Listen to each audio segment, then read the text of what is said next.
اللہ علیہ وسلم۔ میرے پیارے اسلامی بھائیو، علامہ ابن حجر رحمۃ اللہ تعالی فرماتے ہیں درود پاک ایک نیکی نہیں ہے۔ سبحان اللہ، ہم درود پڑھتے بعضوں کا سمجھتے ہیں ایک نیکی کمال، یہ کئی نیکیوں کا مجموعہ ہے۔ درود پڑھنے سے ایمان تازہ ہوتا ہے، یہ ایک نیکی۔ درود کی برکت سے نبی پاک علیہ الصلوۃ والسلام پر یقین بڑھتا ہے، یہ دوسری نیکی۔ درود پاک پڑھنے میں تعظیم مصطفیٰ ہے، رسپیکٹ آف رسول اللہ صلی اللہ تعالی علیہ وسلم ہے، یہ تیسری نیکی۔ درود پاک پڑھنے سے آخرت پر ایمان پکا ہوتا ہے، یہ چوتھی نیکی۔ درود پاک میں نبی پاک علیہ الصلوۃ والسلام کے احسانات کا ذکر ہے، یہ پانچویں نیکی۔ اور درود پاک میں نیکوں کے سردار مکی مدنی تاجدار صلی اللہ تعالی علیہ وسلم کا ذکر ہے، اور نیکوں کے ذکر پر رحمت اترتی ہے، یہ چھٹی نیکی ہے۔ ہائے ہائے، نیکیوں کا انبار لگ جاتا ہے اگر بندہ درود پاک پڑھنے والا بن جائے۔ اللہ مجھے اور آپ کو کثرت سے درود پاک پڑھنے کی توفیق عطا فرمائے۔ ایک بار پھر درود پاک، صلو علی الحبیب صلی اللہ تعالی علی محمد صلی اللہ علیہ وسلم۔ ایک واقعہ بڑا مشہور واقعہ ہے اور قرآنی واقعہ ہے، کئی بار ہم نے سنا ہوگا، چونکہ اب دن آنے والے ہیں، ہم ذوالقعدہ میں داخل ہو چکے ہیں اور ہم نے آگے بڑھنا ہے انشاءاللہ، تو ذوالحجہ آ جائے گا، اور جیسے ذوالحجہ آتا ہے تو ایک عظیم خاندان کی یاد بہت زور سے، بڑی زور و شور سے دنیا بھر میں اس کا ذکر شروع ہو جاتا ہے، اور وہ عظیم خاندان ہے حضرت ابراہیم علیہ نبینا علیہ الصلوۃ والسلام کا خاندان۔ حضرت ابراہیم کی یاد ہے، حضرت اسماعیل کی یاد ہے، بی بی ہاجرہ کی یاد ہے۔ مسلمان حج کو جا رہے ہیں، اس پہ بھی حضرت ابراہیم اور ان کے خاندان کی یادیں ہیں، اور جب قربانی کرتے ہیں تب بھی حضرت ابراہیم اور حضرت اسماعیل کی یادیں ہیں۔ کیا خاندان ہے! مگر ان واقعات سے جو آج بیان میں سے کچھ باتیں میں عرض کروں گا، اور اس کا مقصد کیا ہے انشاءاللہ وہ آگے بتاتا ہوں۔ ایک بادشاہ تھا نمرود۔ یاد رہے کہ دنیا میں 4 ہی ایسے بادشاہ گزرے ہیں جن کو پوری دنیا پر حکومت کرنے کا موقع ملا ہے، ٹھیک ہے؟ اس میں 2 ایمان والے تھے، 2 غیر مسلم تھے۔ جو ایمان والے تھے وہ حضرت سلیمان علیہ نبینا علیہ الصلوۃ والسلام، اور دوسرے حضرت ذوالقرنین رحمۃ اللہ تعالی علیہ۔ اور 2 جو غیر مسلم تھے، بے ایمان تھے، اس میں ایک تھا نمرود اور دوسرا فرعون۔ اچھا، اب نمرود جو تھا وہ بڑا ہی بدبخت تھا، ایک تو خدائی کا دعوے دار بھی ہو جاتا تھا، اور نمرود نے حضرت ابراہیم علیہ نبینا علیہ الصلوۃ والسلام کو بھی اپنی طرف بلانے کی کوشش کی کہ وہ بھی اس کی بات مانے۔ حضرت ابراہیم علیہ الصلوۃ والسلام اس کی بات نہیں مانتے تھے، وہ اللہ وحدہ لا شریک کی بات کرتے تھے، نمرود خدائی کا دعویٰ کرتا تھا۔ بڑے طویل واقعات ہیں کہ کس طرح نمرود کے دربار میں رہ کر حضرت ابراہیم نے حق کی دعوت دی۔ نمرود نے کہا کہ میں خدا ہوں، تو آپ نے فرمایا خدا تو وہ ہے جو زندہ کرتا ہے۔ تو نمرود نے کیا کیا، ایک بندہ جس کو سزائے موت سنا دی گئی تھی اس کو جیل سے نکال کے رہا کر دیا، کہا دیکھو میں نے بھی زندہ کر دیا، اس کی تو موت لکھی ہوئی تھی نا، سزائے موت ہو گئی تھی، میں نے اس کو فارغ کر دیا۔ کہا آپ نے فرمایا اللہ تو وہ ہے جو موت دیتا ہے، تو اس نے ایک عام بندے کو پکڑا اور اس کو قتل کا حکم دے دیا، اس کو مار دیا، کہا کہ موت تو میں بھی دیتا ہوں۔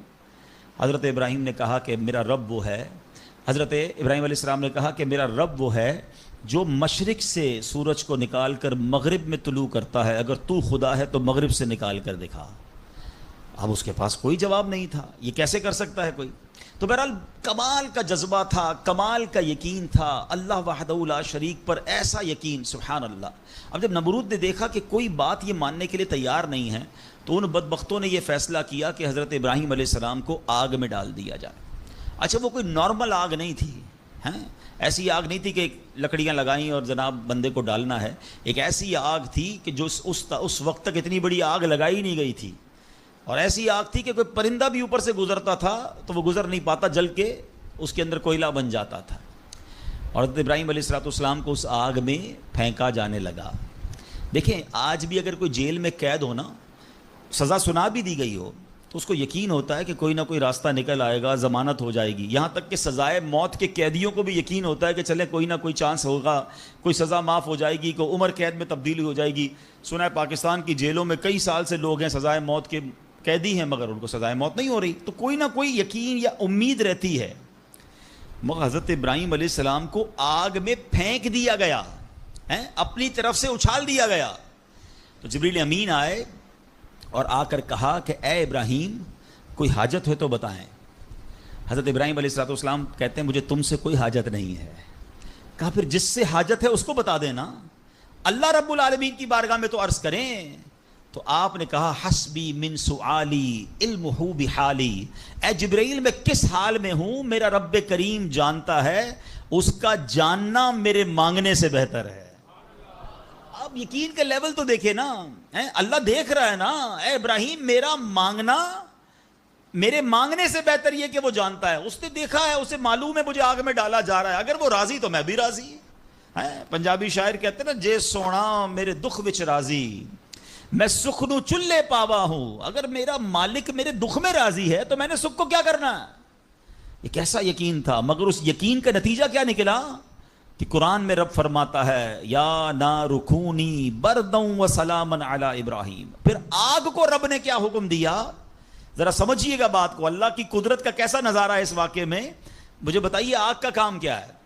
آگ کا کام تو جلانا ہی ہے نا. عقل بھی کہتی ہے، سائنس بھی کہتی ہے، تجربہ بھی کہتا ہے جب بھی آگ ہے کوئی چیز ڈالو جلی جاتی ہے. مگر اسی آگ کو رب نے کیا حکم دیا، اے آگ ابراہیم پر ٹھنڈی اور سلامتی والی ہو جا.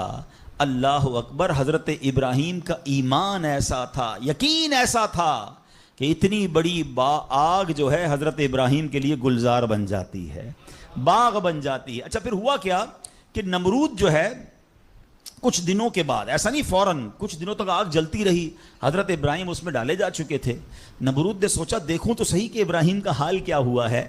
وہ اپنے محل کی چھت پر چڑھ گیا اور چھت پر چڑھنے کے بعد اس نے آگ کی طرف دیکھا. جب آگ میں دیکھا تو وہ حیران ہو گیا کہ حضرت ابراہیم اس اتنی بڑی آگ میں ایسے بیٹھے ہوئے ہیں جیسے بندہ باغ میں بیٹھا ہوتا ہے.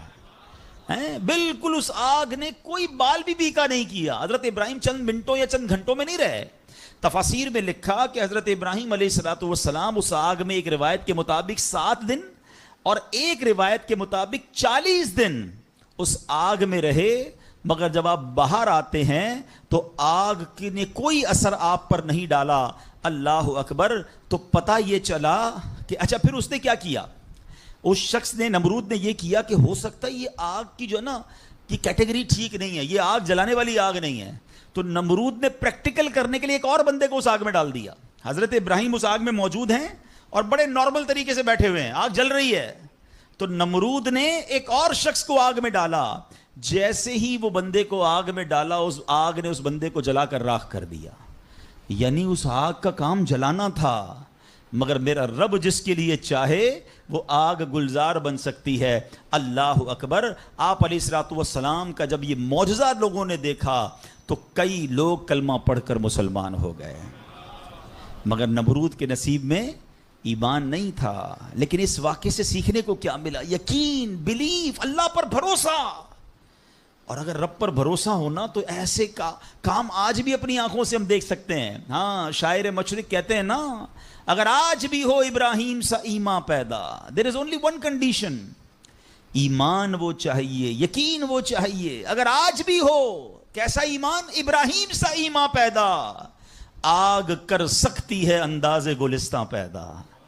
آج بھی غموں کی آگ باغ بنے گی، آج بھی آپ کی مشکلوں کی آگ باغ بنے گی.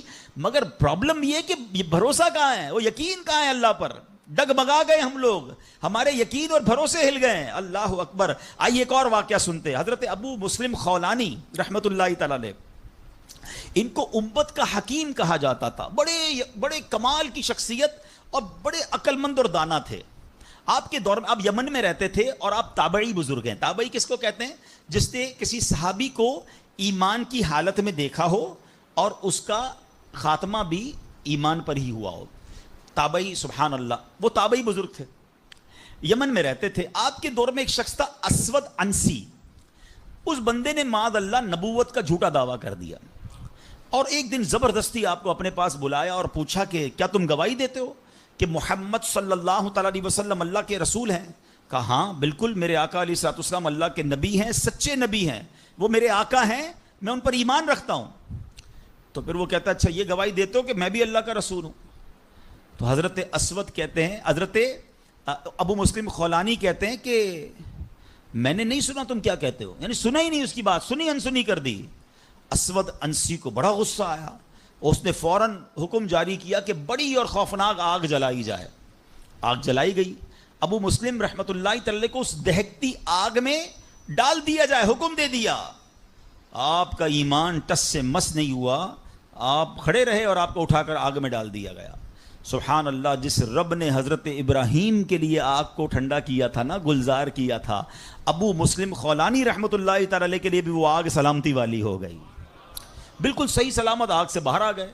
اسود انسی نے جب یہ دیکھا کہ یہ اتنی بڑی کرامت، اب یہ لوگوں کو پتہ چل جائے گا تو میری تو نبوت کا جو دعویٰ ہے وہ بیڑا غرقی ہو جائے گا، تو ان کو آزاد بھی کر دیا اور کہا کہ فوراً یہاں سے آپ چلے جائیں۔ تو آپ کو یمن سے نکال دیا، آپ یمن سے نکلے اور مدینہ منورہ حاضر ہو گئے۔ غلامی میں نہ کام آتی ہیں شمشیریں نہ تدبیریں، غلامی میں نہ کام آتی ہیں نہ شمشیریں نہ تدبیریں، جو ہو ذوق یقین پیدا تو کٹ جاتی ہیں زنجیریں، کوئی اندازہ کر سکتا ہے اس کے زور بازو کا، نگاہ مرد مومن سے بدل جاتی ہیں تقدیریں۔ بات یقین کی ہے، بات ایسے کس کو کہتے ہیں، ایمان کی ہے۔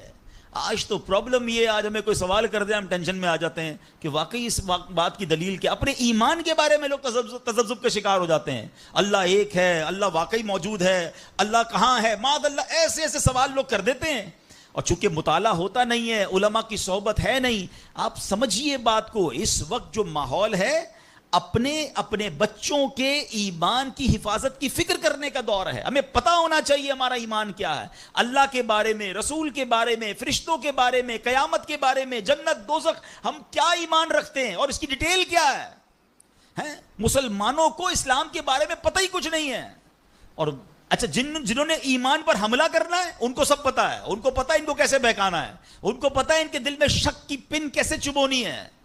تو خدارا یہ بات سمجھیے کہ اس وقت باقاعدہ ایسے لوگ، ایسے ادارے کام کر رہے ہیں کہ کسی طرح مسلمانوں کا ایمان چھین لیا جائے، ان کو اپنے رب سے ہی جناب یقین ختم کر دیا جائے، اسلام سے ہی ان کو ہلا دیا جائے، مگر فکر ہی کسی کو نہیں ہے۔ امام عشق و محبت اعلیٰ حضرت نے 100 سال پہلے یہ بات کہی تھی، بتاؤ وہ 100 سال پہلے کے معاملات تھے، اب اور کتنے خطرناک ہو گئے۔ آپ نے لکھا تھا سونا جنگل رات اندھیری، چھائی بدلی کالی ہے، سونے والو جاگتے رہیو چوروں کی رکھوالی ہے۔ انہوں نے سمجھایا تھا کہ چور رکھوالے بن گئے ہیں، آپ کو اسلام کے لبادے میں اسلام کی بات کرنے آئیں گے اور ایمان لوٹ کے چلے جائیں گے، پتہ بھی نہیں چلے گا۔ کہتے ہیں آنکھ سے کاجل صاف چرا لیں یا وہ چور بلا کے ہیں، کیا محاورہ استعمال کیا ہے۔ آنکھ میں جب کاجل لگا ہوا ہو تو کون نکال سکتا ہے، مگر کاجل تو پھر بھی نکل سکتا ہے، ایمان تو دل کے اندر ہوتا ہے نا۔ اتنے شاطر ہیں کہ تمہاری آنکھ سے کاجل بھی چرا لیں گے، آنکھ سے کاجل صاف چرا لیں یا وہ چور بلا کے ہیں، تیری گٹھڑی تاکی ہے اور تو نے نیند نکالی ہے۔ یہ دور غفلت کی نیند سونے کا نہیں ہے۔ ہمارے بچوں کو کتنا پتا ہے اسلام کے بارے میں، خود ہمیں کتنا معلوم ہے، لیکن یقین بزرگوں کا کیسا تھا کہ جناب ان کو آگ میں ڈال دیا جاتا تھا، وہ آگ باغ بن جاتی تھی۔ یقیناً آج کے دور میں یہ ٹیسٹ نہیں کریں گے ہم، اب یہ بھی نہ ہو کہ جناب کوئی کہے چلو جناب اسلام یقین جو ہے میرا، اسلام حق پر ہے کہ نہیں، آگ میں جاتا ہوں، آگ نہیں جلائے گی مجھے۔ پہلا ایسے یقین بھی تو لائے نا۔ یہ امتحان اور ٹیسٹ کرنا ہمارا کام نہیں، یہ اللہ والوں کا انداز ہوتا تھا۔ بڑی خوبصورت بات سمجھیے گا کہ ہمیں کس طرح اللہ پر بھروسہ رکھنا ہے۔ ایک شخص نے حضرت عیسیٰ سے کہا آپ اللہ پر کامل بھروسہ کرتے ہیں؟ کہا بالکل کرتا ہوں۔ کہا پھر پہاڑ سے کود جائیں، اللہ نے بچانا ہوگا تو تمہیں بچا لے گا، آپ کا رب بچاتا ہے کہ نہیں بچاتا دیکھتے ہیں۔ کیا خوبصورت جواب دیا حضرت عیسیٰ علیہ السلام نے۔ آپ فرماتے ہیں اللہ پر بھروسہ ضرور رکھتا ہوں مگر اللہ کا امتحان نہیں لیتا ہوں۔ تو یہ بھی بات سمجھنے والی ہے، اس طرح کے ٹیسٹ نہیں لیے جاتے اپنے آپ پر، مگر ان واقعات سے سیکھنا کیا ہے کہ یقین کیسا ہونا چاہیے، رب کے فیصلوں پر اطمینان کیسا ہونا چاہیے۔ سبحان اللہ۔ انہی حضرت ابراہیم علیہ السلام کا ایک اور واقعہ ہے نا، ایک قافلہ تھا، 3 افراد ہیں، بلکہ اس میں سبحان اللہ 4 افراد ہیں، حضرت ابراہیم، حضرت اسماعیل، بی بی ہاجرہ، اور چوتھے کون تھے؟ حضرت جبرائیل۔ حضرت جبرائیل راستہ بتا رہے ہیں، یہ پورا قافلہ پیچھے پیچھے جا رہا ہے۔ کہاں جا رہا ہیں حضرت جبرائیل سے حضرت ابراہیم کو اتنا شوق تھا, پوچھتے ابراہیم اے جبرائیل ہماری منزل آ گئی, کہتے ہیں بھی اور آگے, ہماری منزل آ گئی, کہتے ہیں بھی اور آگے.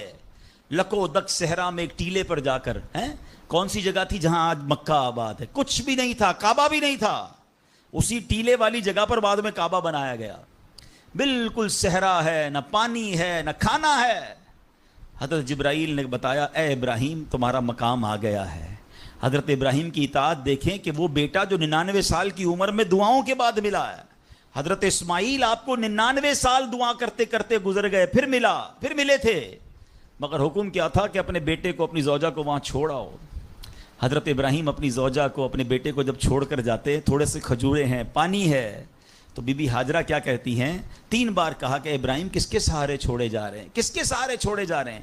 حضرت ابراہیم نے جواب نہیں دیا, تو آخر میں کہتی ہیں اللہ امرک بہذا, اے اللہ کے نبی کہ اللہ پاک نے آپ کو اس کا حکم دیا ہے. آپ نے کہا مجھے رب نے حکم دیا ہے. اب یقین دیکھیں اس خاتون کا, اس ماں کا یقین دیکھیں جس کا چھوٹا بچہ ساتھ ہے, دودھ پیتا بچہ ساتھ ہے, نہ کوئی انسان نہ پرندہ. مگر جب حضرت ابراہیم نے کہا نا کہ ہاں رب کا حکم ہے, تو کیا کہا, لا یضیعونا لا یضیعونا لا یضیعون اللہ, یعنی اے اللہ پاک کے نبی اگر یہ اللہ پاک کا حکم ہے تو پھر آپ خیر سے جائیں, اللہ ہمیں ضائع نہیں کرے گا. رب کا حکم ہے نا, پھر کھانا بھی اسی نے دینا ہے, پانی بھی اس نے دینا ہے, ہماری حفاظت بھی اسی نے کرنی ہے. ہائے ہائے یقین کیسا تھا کہ وہ رب رحمان قدرتوں والا ہے. اللہ وہ ہے جو مردے سے زندہ نکال سکتا ہے, اللہ وہ